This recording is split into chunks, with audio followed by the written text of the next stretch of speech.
এই সুভাষ মেলা দুদিনব্যাপী যে সুভাষ মেলা অনুষ্ঠান নেতাজিকে বিভিন্ন আঙ্গিকে আমরা তাকে স্মরণ করব।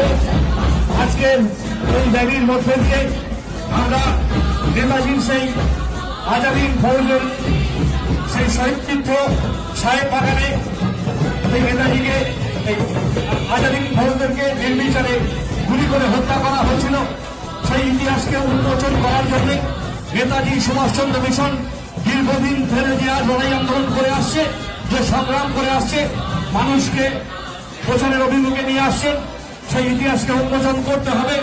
সেই উদ্দেশ্য নিয়ে এই র্যালি সেই শহীদ তীর্থের অভিমুখে রওনা দিয়েছে। এই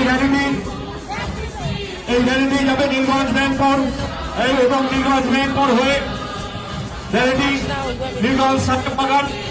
নীলগঞ্জ সাহেব বাগানে শহীদ তীর্থে এসে আমরা নেতাজির মূর্তিতে আমরা মাল্যদান করব এবং সেখানে আজাদির ফৌজের যে শহীদ বেদি আছে সেখানে মাল্যদান করব। মাল্যদান করে তাদের প্রতি শ্রদ্ধা জানিয়ে আমরা আগামীকাল নেতাজি সুভাষচন্দ্রের 129তম যে জন্মদিবস পালন, সেই 129তম জন্মদিবস পালন অনুষ্ঠান আমরা এই দুদিন ব্যাপী বিভিন্ন আঙ্গিকে আমরা বিভিন্নভাবে এই অনুষ্ঠান আমরা করব। মানুষের